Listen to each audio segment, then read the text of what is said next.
Senate substitute for House Bill number 2567. This is a bill in which we did not run on the House side, and so I've asked Senator Baumgartner, Chair Baumgartner, to go over the items that are in this bill. Senator? Thank you very much. Sorry, I came right from our other education meeting, didn't stop by the office to bring those materials, but we have two components in this particular bill. In fact, we are kind of referring to it as our Fort Leavenworth bill. So one of the aspects of the bill is the federal impact aid.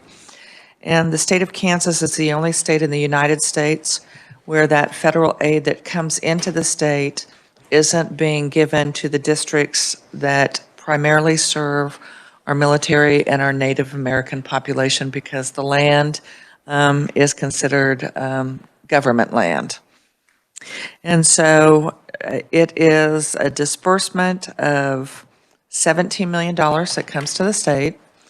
And what we have been doing all these years is that federal impact aid that comes into the state is being put into their just general school aid, and then it is being backfilled to what it is the districts are to receive. Every other state in the United States, that federal impact aid is put on top of or in addition to what they receive for the school weightings and so forth. So what's the negative impact? When the military is looking as to whether to bring in or to remove battalions from our different bases, they are looking at two things, and it has to do with how family-friendly we are to military families that might be moving in. And we know that 5 years ago, we did lose a battalion in Fort Riley because we had, you can say that we had grades of F for the two categories, or you could say that we had zeros, or that we were red lighted in both categories. So one of the components is that federal aid. The other component is what we have with regard to licensure reciprocity. And you know that a lot of time and effort, particularly on the House side, was done with building that reciprocity bill that we did pass into law. So from that category, we are now an A+, a green light, 100%. We are still lagging because we haven't addressed the issue with the federal aid. So the Senate substitute for House Bill 2567 addresses that. The other component that has to do with Fort Riley is they, right now, with our state aid for bonding, they are at the top of the list, and they are set at 75%. So when we look at our AVPP, the reason they're an inappropriate placekeeper at the top is because they never can have a bond referendum because it's federal land.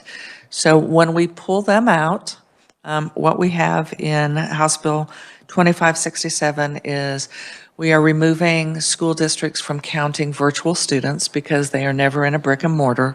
So when you pull the virtual students out, the very next school district after Fort Leavenworth is Elk. I'm saying it wrong. What is it? Yep, there we go.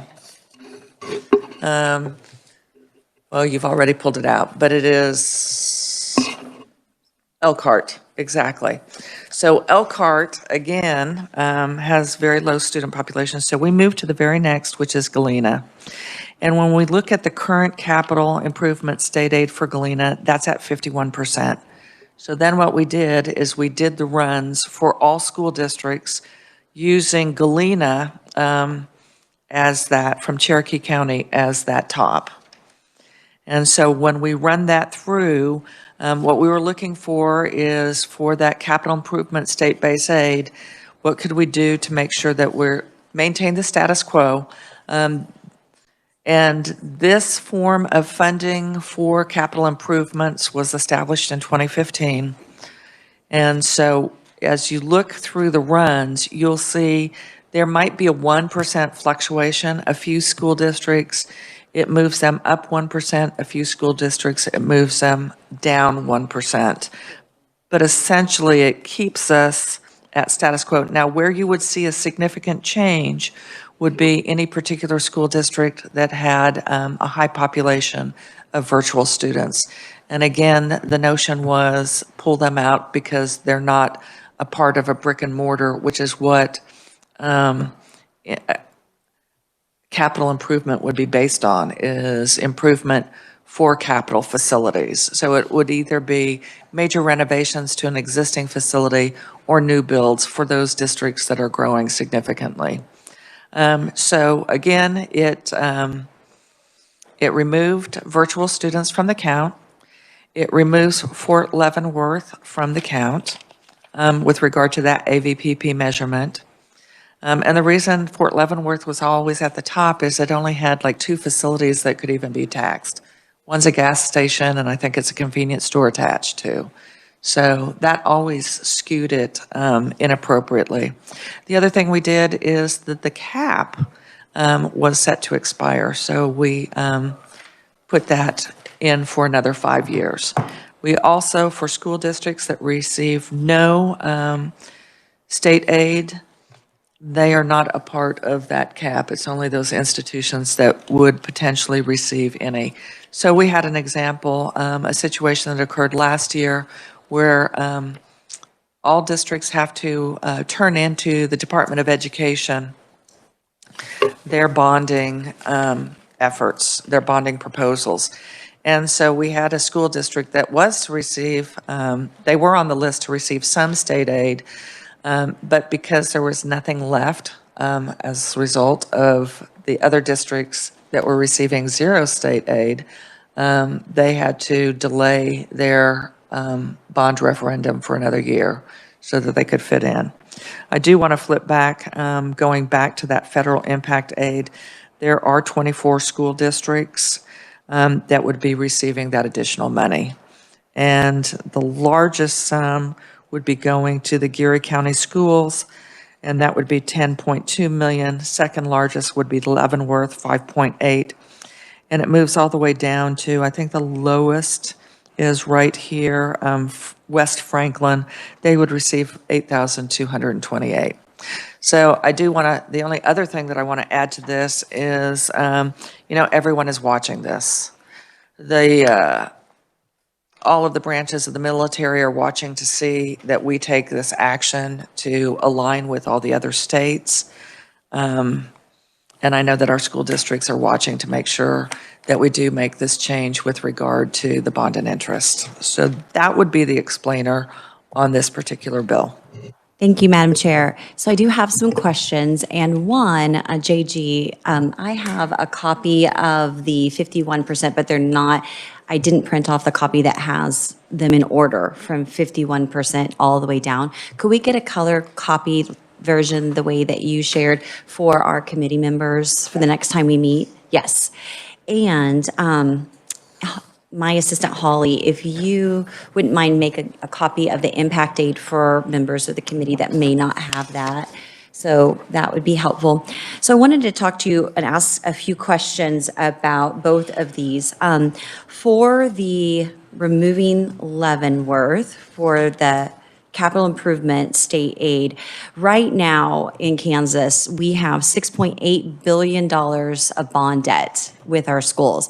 That amounts approximately to $15,454 if you say FTEs approximation of 440,000. So the average per pupil is probably around 16,000, and then the debt for each pupil is about the same amount. So that is of interest, and we should be considering that. In terms of removing Leavenworth off of that and changing the scale and removing virtual schools sounds reasonable. Can you tell us the net effect? So, for example, what percentage increase or decrease on average is there for? I know it ranges vastly. Is there a net effect of that? JJ, I will add one thing. Each year, we do have that ceiling, and it's based on what bond and interest rolls off. I would say that part of what you have addressed with regard to that overall debt of the $6.8 billion, we saw in a couple of different committees, most recently in Tax Committee, where one issue, which I think is a problem within our state that really hasn't been addressed. It's too late. It was too late at that time to introduce it in any type of legislative form. But when interest rates were so low, there was no direction from the Department of Education, the Board of Education, KASB, from USA, as far as now is a time to be looking at if you have bonds that are this old, now is a time, or at this interest rate, now would be a time to refinance those.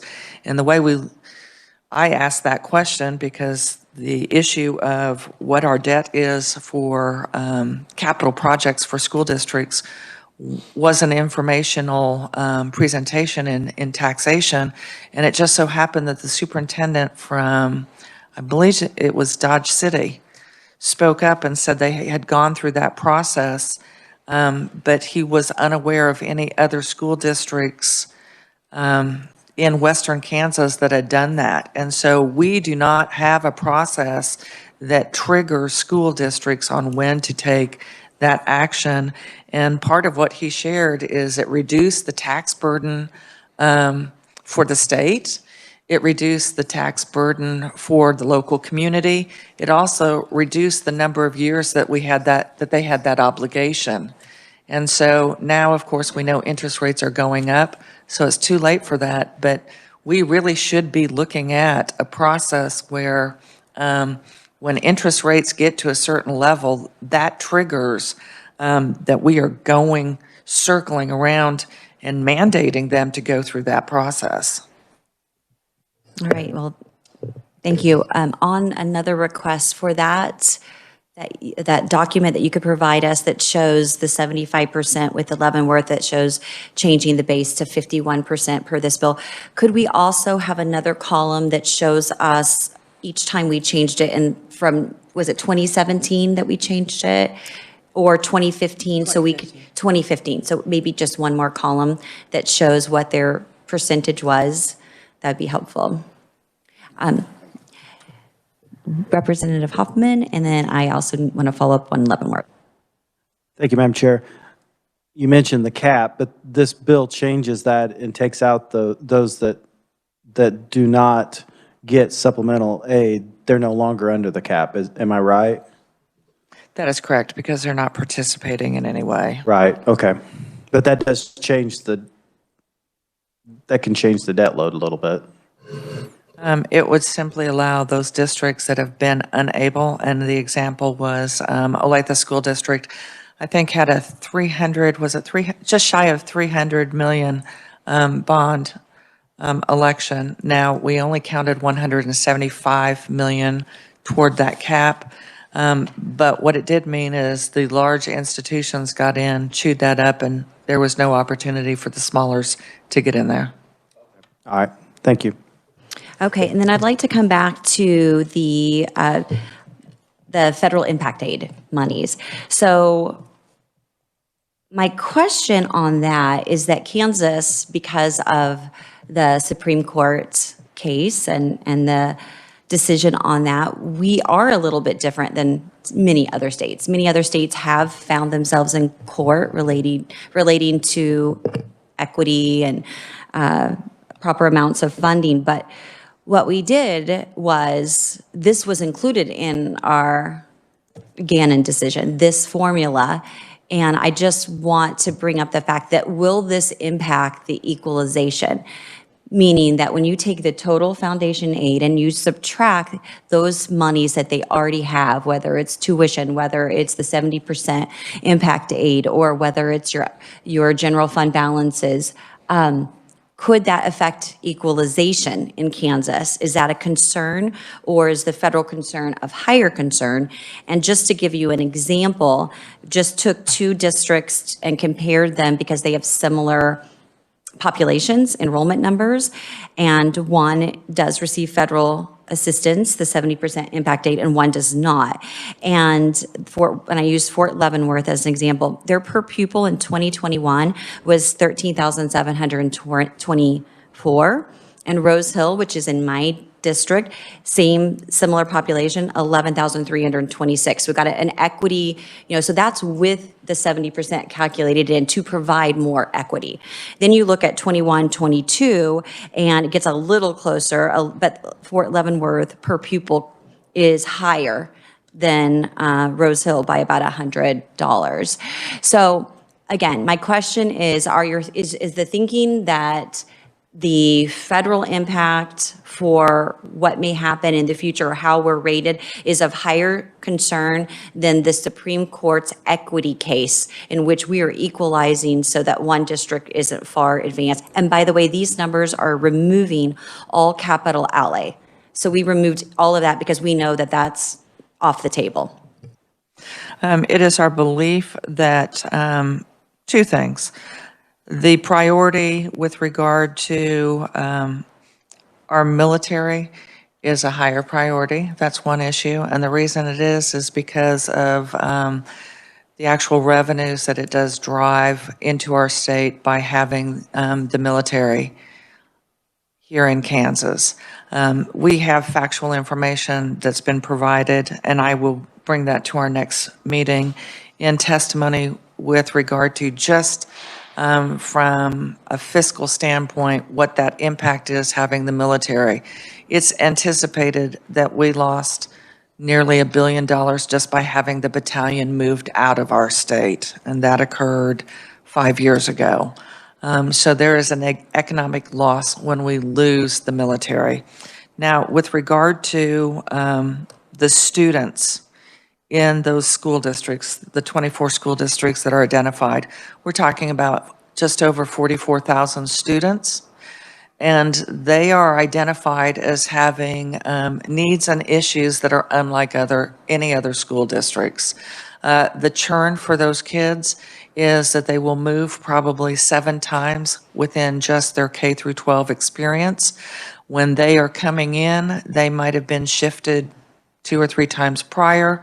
But also, what we know is the mental health needs, the counseling needs, and the efforts for continuity are even more critical for these students, because unlike most every other Kansas student, if their father or mother, or in some cases, it's both parents have been deployed, they don't know when they're coming back or if they're coming back. And so the type of supports that these school districts are needing to provide are considered to be significantly more and very different from what other school districts are having to provide to their students. That is the reason that the federal aid was always intended to be on top of what it was that the state was providing for that school district. That student population is very different. The churn of the population is very different. And the needs that go beyond just the classroom continue to change. And again, that's one of the reasons that we see different opportunities for students that come from the military families. We're looking at a scholarship that that I think you guys passed out unanimously that would be up to $500,000 for a dependent of a military that was disabled or died in the line of duty, as well as our first responders. So, you know, as a state that has multiple military bases, we will continue to do what we can to provide those supports. And until we pass this bill, we will be the odd man out of all 50 states. Well, I do want to give a shout out to Leavenworth, because they are one of the highest, if not the highest, in proficiency. Whereas the state of Kansas, if you take all students, 72% of all of our students in Kansas are not proficient in math. However, at Leavenworth, Fort Leavenworth, it's 37.5. So 63%. It's backwards, 63% are proficient. So that's exciting news. And this population also has a 70% proficiency in English language arts compared to the rest of our state that has a 36% proficiency. So with all of their challenges, I love that they have the family support and the structure that they are succeeding. And that's an awesome thing. Representative Nguyen. Thank you, Representative. Either you or to staff. It's a two-part question. So how many schools receive impact aid that are not on military? I guess it would have to be these additional that you're saying 24. And how does this bill, let me back up. How many schools receive impact aids that are not on military bases, but also how many schools receive aid that perhaps house Native American students that are not on military? There are two specific schools that have primarily the Native American population. And what was the other question? I'm sorry. That would be Royal Valley in Jackson County, and the other would be South Brown County in Brown. So how does this bill impact them? They would be receiving additional funding as well. Okay. So everyone on that list would be receiving that additional funding. They come under impact aid They do, by their designation. yes. And that is a federal designation. There have been some questions about land in certain legislative districts that's federal land, but this is built in, this is a federal plan. Okay, thank you. And a follow-up question, and I think Gabrielle answered this before, but I just want some clarity on that. So we have the military dependent, all of those schools that are military dependent, but we have a few that are not related to the Native American population. That would be, they're receiving impact aid because of, remind me, why? Sure, so they could have a disproportionate number of their students that are lower income, so living in assisted housing, and general federal land, so they could have some reserve land that would impact that as well. Can you give me an example of reserve land? Sure, I think we have some that are like National Reserve dams. We can pull an example of a school district, though, for you. Great. And if you could share that next time, that'd be helpful. Okay, so committee, before we move on, a couple of things from the House. The House is interested in adding in 2512. We're not offering it at this time, but I want you to start considering that. That includes components of funding, as well as items such as Learn Everywhere, part-time enrollment. It includes items that, for the most part, are not controversial and are supported. And so that's the item that we are considering offering. I think it would be a good idea for both the Senate and the House to break today and to come back possibly later, not setting a time, so we can both decide and have more clarity on what we'd like to include. And I'd like you to comment on that, and then any other member of the committee.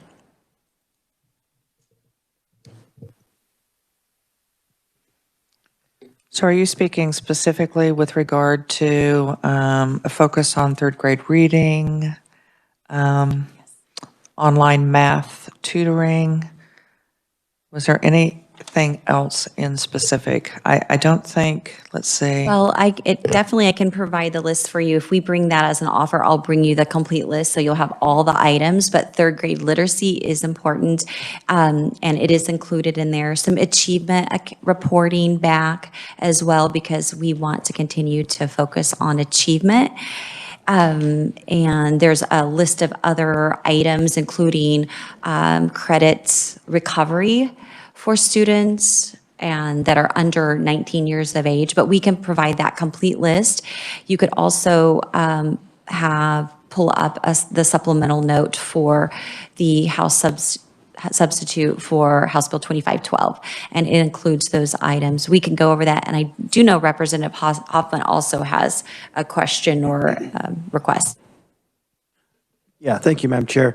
One of the issues in 2512 is $199 million for a catch-up payment, basically, that it's the payment that needs to be made in order for us to catch up to actually get our payments into the right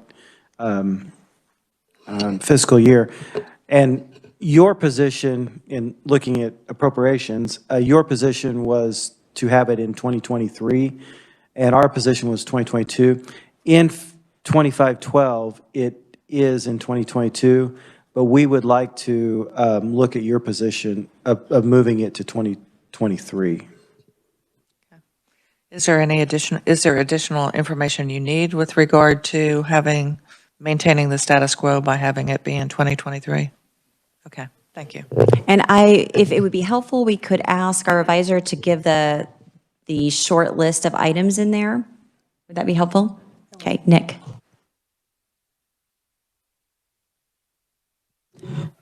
We'll go over the list real quick, and then you ask your question next, Senator. So you would like a list of the items regarding the funding and the policy as well, or? Policy, and unless you would like any changes to the governor's recommendation, you could do that, the changes to the governor's rec. So, Madam Chair, I've got a printout that goes through the differences between the Senate and House budget positions, if you would like that distributed.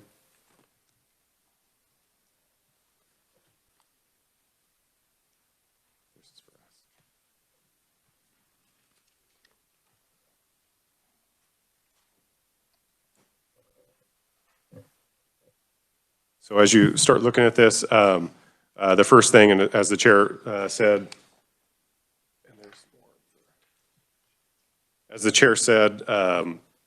both the Senate and the House generally recommended the governor's rec budget for KSDE and school finance, except for these items that are provided on the chart below.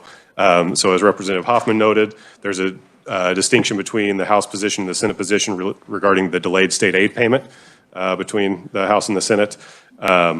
Both bodies recommended removing the CAPERS layering payment in fiscal year 2022 and taking care of that through different means.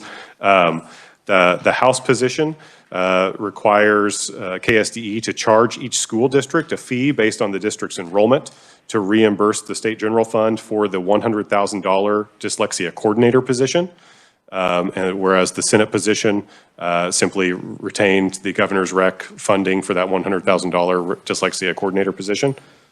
The House position did not include and remove the governor's rec for the $1.5 million appropriation for the Cte Transportation state aid. The Senate position maintained that Cte Transportation state aid appropriation. Both the Senate and the House recommended the adoption of $3 million enhancement request to the Mental Health Intervention Team Pilot Program. The House added some language to direct that the new monies that were being added at that $3 million be used for new programs first and foremost, and then any remaining monies would then be expended on expansion of existing programs. The House appropriated an additional $5 million SGF for the school and safety security grants. These are similar to what you've seen in the past, so they could be used for security systems, equipment, and devices, and structural security items such as doors, windows, and locks. And the House also included that these payments could be used, or this appropriation could be used for salaries, wages, and associated fringe benefits for newly created school resource officer positions and the associated costs of those positions being provided by the city or county. And this would be on a matching basis as previously been done with this proviso. Both the Senate and the House authorized KSD to distribute local tax contribution checkoff funds, so those are the same. And then the House added, as Senator Baumgartner noted, the statewide math program. So this would require KSDE to establish a fee-for-service model to implement a virtual math program. And you can see the criteria that is referenced and that the program would need to meet in the document. And the schools that have 50% or more students in grades 7 through 12 scoring below proficient in math, which is at level 1 or level 2, during the preceding school year would be required to use and fund that program. And funding would be determined by the number of students in grades 7 through 12 who actually scored below proficient in math within that district. If a school district has implemented a similar program that meets all those requirements within the last 2 school years, the school district can opt out of this funding and requirement to use this program, and KSDE would have to approve that opt-out. There's a reporting requirement involved in there to report on the program, and the total fees that could be charged to school districts under this program could not exceed $4 million for the implementation of the program. Regarding communities and schools, the House position would require KSDE to expend not less than $100,000 upon the Communities and Schools program from any existing funding sources within the KSDE budget. And I will note that currently the Communities and Schools program would receive $50,000 from the Family and Children's Investment Fund, so there would be a $50,000 increase to the Communities and Schools program required. The Senate maintained the governor's rec position and did not fund the agency's enhancement request on that Communities and Schools program for $35,000. The Senate position in their budget would require KSDE to fund virtual school state aid for full-time virtual students at an amount of $5,600, so an increase of $600 for those full-time students in fiscal year 23, and this would come from existing funding sources. And then finally, both the Senate and the House recommended the capital improvement state aid revenue transfer for fiscal year 24, and that covers the budget differences between the Senate and House position, and I'd be happy to run through the policy of 2512 if that's... Proceed with the policy, and then we'll take questions. And the first is Senator Sykes. So with regard to the policy items in 2512, new section 4, as the chair noted, would provide a legislative statement of intent regarding the promotion of academic achievement in schools and the legislature's intent to focus on academic achievement. New section 5 would establish the Every Child Can Read Act to promote third grade literacy initiatives. And this would essentially require school districts to provide opportunities for students to participate in targeted educational interventions and provide some requirements relating to attaining literacy through the science of reading, evidence-based reading instruction, and necessary competencies to attain proficiency. Under that act, school districts would be required to measure student achievement through state assessments and through other universal screening and assessment tools that are approved by the local board or by KSDE. And school districts would be required to provide targeted and tiered interventions that are designed to match a student's individual needs through additional contact hours with the student, which can include additional one-on-one instruction, small group instruction, tutoring, or summer school. And additionally, under this act, school districts would be required to ensure that each third grade teacher communicates with the parents of each third grade student at least once each semester regarding that student's individual deficiencies and any recommended interventions for such student. And there's some requirements relating to that parent-teacher communication in the bill. In addition, school districts would be required to report information regarding the implementation of the Every Child Can Read Act to the KSDE, which would then be available through the KSDE. New Section 6 of the bill would authorize boards of education of school districts to adopt policies and procedures to allow students enrolled in grades 6 through 12 to earn course credits through alternative educational opportunities with sponsoring entities.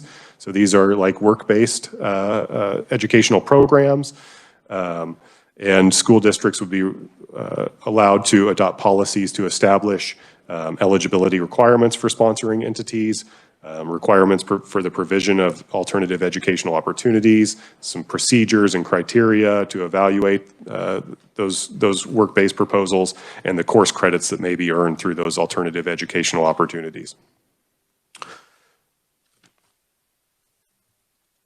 There is a reporting requirement where school districts would be required to report back to the State Department of Education on alternative educational opportunities that are provided in the district.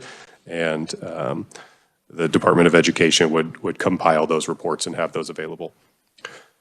Section 7 of the bill would simply make members and staff of the Kansas State High School Athletics Association mandatory reporters of child abuse and neglect, similar to teachers and employees of schools.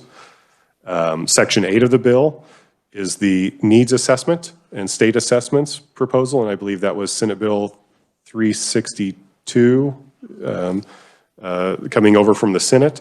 And I believe the committees have both seen this proposal, and essentially it would require boards of education to consider and post the needs assessment for the budgeting process, and also consider state assessments when they're making their budget determinations as well. And there is a slight difference between the Senate and House position regarding the consideration of the statewide assessments. The House position is to have districts report back regarding students who are not proficient at level 1 or level 2. And the Senate position was requiring districts to look at and report back on students who are not proficient, meeting level 1 of the state assessments.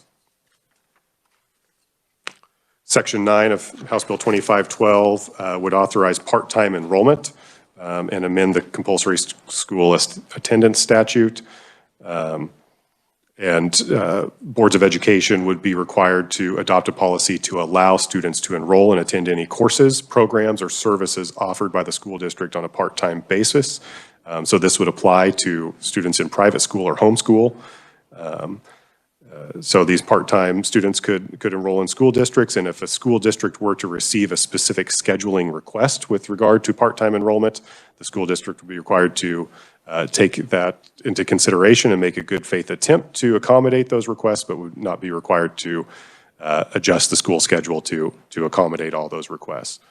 And generally this would provide in state law that a part-time enrolled student would comply with the compulsory student attendance requirements in law if that student is regularly enrolled in attending both the public school and their private school for the duration of each applicable school term. Section 10, as the chair noted, would amend virtual school graduation rates and establishes a provision relating to providing enticements to go to virtual school. So I believe the Senate saw a virtual school graduation bill where the virtual school's graduation rate calculation would only include those students who are enrolled in the virtual school with sufficient credits to be expected to graduate in the same school year as such students' cohort group. And this would be for accreditation purposes only. And the bill, in addition, would prohibit any virtual school from offering or providing any financial incentive for a student to enroll in the virtual school. And a financial incentive would be something that is used to entice a student to enroll in a virtual school through a monetary means or through a monetary award type of thing.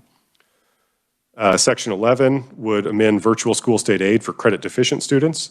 And essentially this would allow for credit deficient students, so students who have an expected credit ratio of less than 75% for their cohort class year and generally have dropped out of high school. And those students who have not been counted already in a virtual school's enrollment. These students could be funded under this dropout diploma completion type of program on a per course basis, similar to what is currently provided for adult virtual students. So this would provide $709 per completed course, not to exceed 6 credit hours per school year. Section 12 amends the tax credit for low-income student scholarship program. This amendment would expand the age in which a student may first enter the program and receive a scholarship without the need to have previously been enrolled in a school district. So currently, the program authorizes children who are under the age of 6 to be eligible for their first scholarship without any requirement that the student was previously enrolled in a public school. And this amendment would change that age to students who are 7 years of age or under. And those students would be eligible for their first scholarship without prior attendance at a public school. Section 13, as the chair noted, would provide for KSDE academic reports on student achievement. And generally, the KSDE would be required to provide a statewide summary of the performance accountability reports and longitudinal achievement reports that are prepared by KSDE, and then also a student-focused longitudinal achievement report that provides the achievement gains or losses for certain student cohort groups. And this would begin with the students who are entering 3rd grade and the students who are entering the 8th grade in school year 2022-2023, and shall follow those students and summarize the longitudinal achievement of such students over a 3-year period. And then KSDE would be required to repeat such report every 3 years for those grade levels. And I believe that covers everything in House Bill 2512. I'd be happy to answer any questions. All right, before we go to questions, let's take Senator Sykes.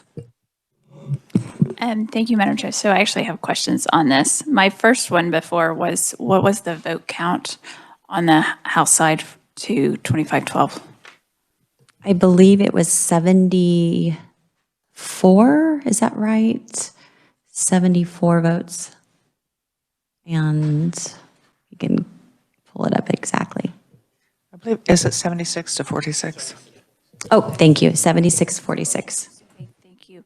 And if I may, my other question, I think on the virtual school state aid in the conference committee in the budget, did the House take the Senate position on virtual school state aid? I think they did. In conference? Okay. And then my last question, that provision in 2512 for the part-time enrollment. So if someone is attending a private school and wanted to take a class, is there funding associated with that? There's currently, the formula allows for that. So an individual school district, many of them allow for part-time enrollment. So this is just making it available. It's by minutes. Okay. And so.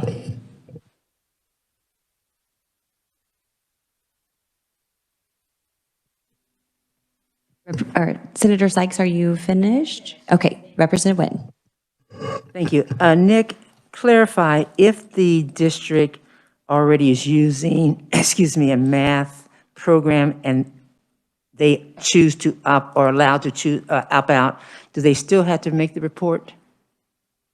Is the reporting the same?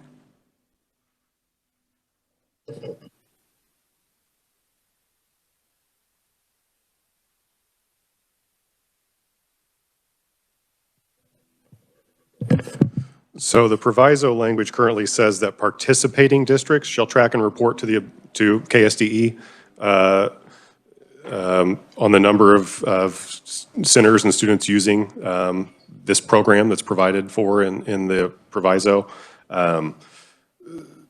So those districts who are opting out, if they've got a similar math program that they have implemented within the last 2 years, I would say they might not be required to be reporting back the way this is currently structured.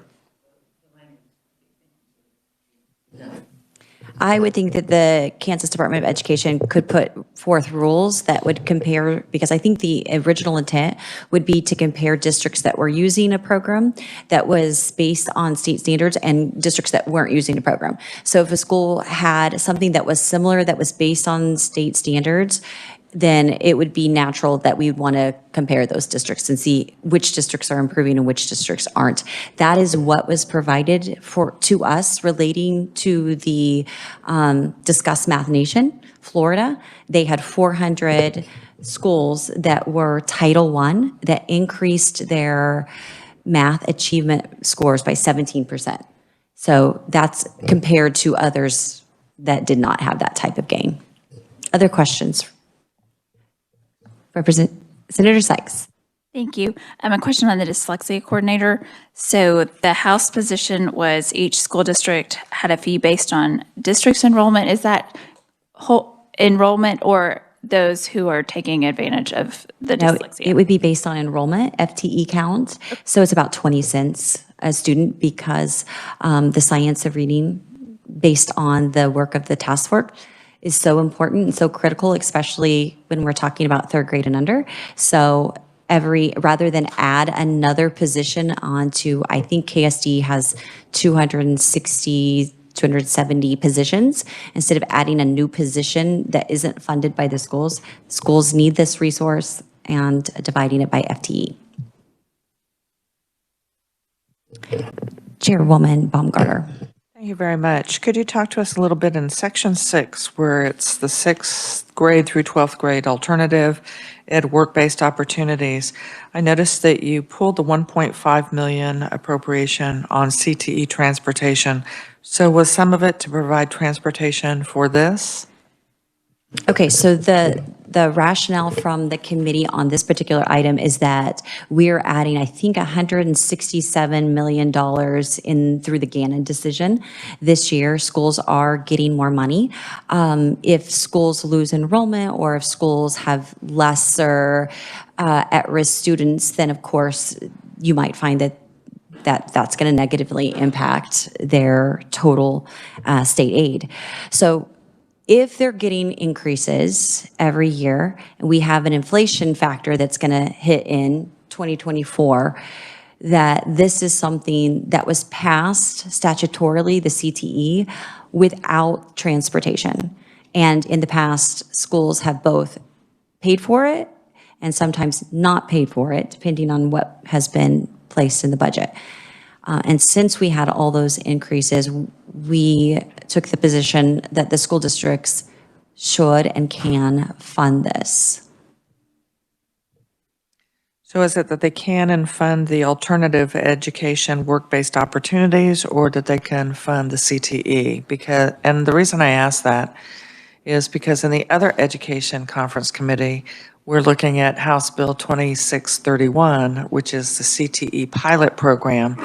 And, you know, they've indicated that initially that would be $1 million funding. And so it's interesting to me that you cut CTE Transportation, but yet we're looking at a CTE bill which would shift at least 1 million of the 1.5. Was that the intention when you pulled that out?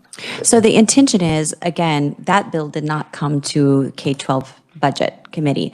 So our intention is the fact that we recognize the schools received $1.3 billion in ESSER funds in the last year that will carry over at least until 2024, resources that they can use for this additional transportation and training. We're also recognizing that we're talking about annual increases to the base aid, which gets multiplied out in the weightings. And so schools are getting increases to the tune of about $167 million last year. So we're not cutting anything.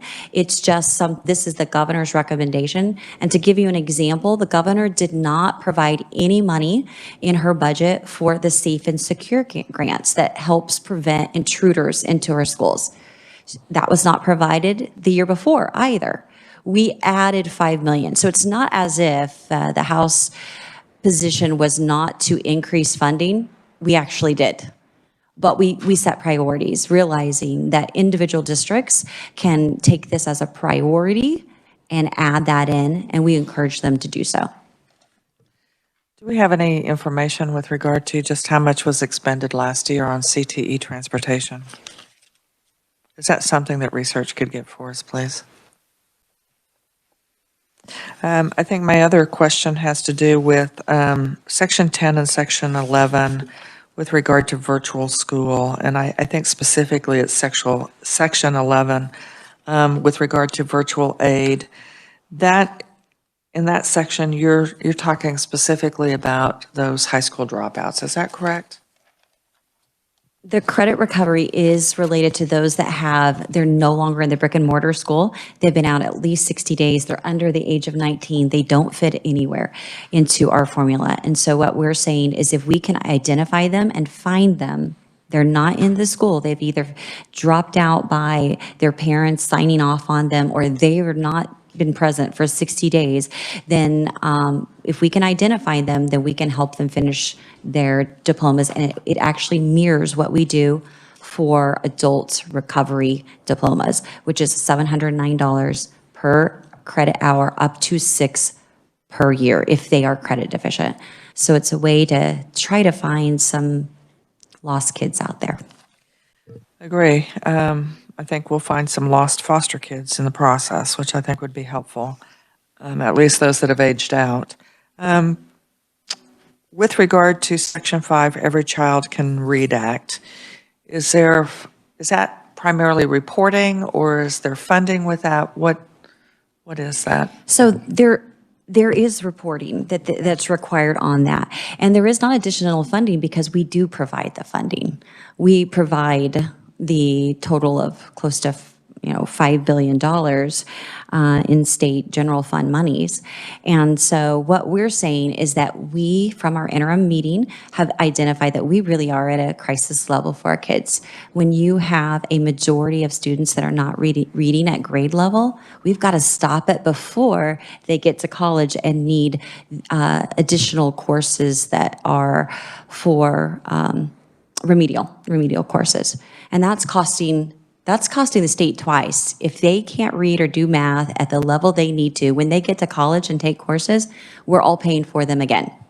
And so the idea is let's really focus on this. I don't know if the state board has acted on the discussion of picking one item to work with the legislature on. We do have state board members here. Maybe offline, they can comment on whether or not they are responding to the need to help all kids read, because that should be our number one focus. And so, and Dina can speak to that with anyone here later. She's here, Dina Horst. So what we're trying to do is put it in statute using the Dyslexia Task Force, the guidelines that are already in the KSDE website, and getting our school districts to use those. And by the way, there is the requirement already. Schools are doing these things, and now we want to follow up on it. So I guess my last question would simply be, we all know that schools are receiving more funding than ever before, and that we are fulfilling the Gannon requirement. So I guess the reason I asked Every Child Can Read if there was some funding that you were targeting to that, the reason I asked that is because when I look on the other pages with regard to 5 million SGF for school safety, 100,000 for communities and schools. So explain to us, I think also, let's see, there was the 3 million for SGF program enhancement, and included a proviso language for the mental health. So talk to us about how you came upon those were 3 things to target money. 2 of them are in addition to, and those that you didn't.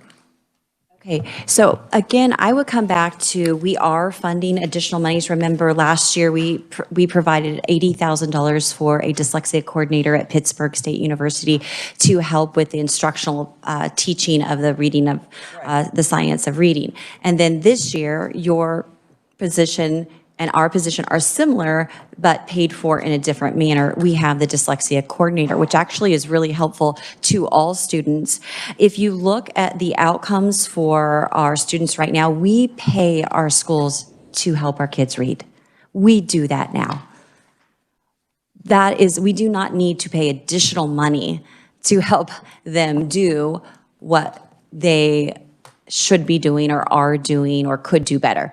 We want to be a partner to improve the literacy. And that doesn't necessarily mean any additional money. Money doesn't help raise test scores. We can see that. Our test scores are going down. So what we are doing is providing the framework for local boards and districts to go through and say, yes, we're communicating with our parents. Yes, we're implementing the dyslexia guidelines. That's what we're doing. It's almost like a checkoff list so that they can do what they are trained to do and provide results back to the state of Kansas. I think my only ask might be that at some point the House would join the Senate in some kind of language with regard to not funding our schools of education and our universities that continue to graduate elementary education teachers that have not received the training in the science of reading. So every single year, we have a new core cohort of elementary education teachers graduating that have not received the appropriate training within the School of Education from their institution on the science of reading, which means they go into the classroom in our school districts, and at some point, they're going to have to be retrained. So I think that when we look at Senate Education Committee and definitely the House K through 12 Committee, we are going to need to draw a very firm, broad line in the cement, not in the sand, but in the cement, that continuing to graduate students from our universities that don't provide the appropriate training for reading that will address the needs of all students in our public schools, why would we continue to fund them? Senator, you make some excellent points. I do know that on the House position on appropriation side, there is money for teacher scholarships that's included. Certainly, there is the possibility of proviso language that it must include the science of reading. If that's not possible this year, then we should take a deeper look at it next year. I think that we need to, Madam Chair. It wasn't the Department of Education. It wasn't the universities that have the schools of education that brought about coming to some form of solution for the children in the state of Kansas that have dyslexia. It was the legislature, and it was the legislature only after parents had, not one, not two, but for 12 years, had come saying, help us please. And it was the joint House and Senate committees that came up with forming the task force. I look at Senate Education has had, repeatedly, we've had Dr. Herford from Pittsburgh State University come and testify. He is considered not only the expert in the state, not just the Midwest, but throughout the United States, the expert on the diagnosis of children with dyslexia. And yet, if we look at Pittsburgh State University, the School of Education is on one side, and the Reading Center is on another side of campus. And they are not allowed to cross over and provide that training there in the School of Education.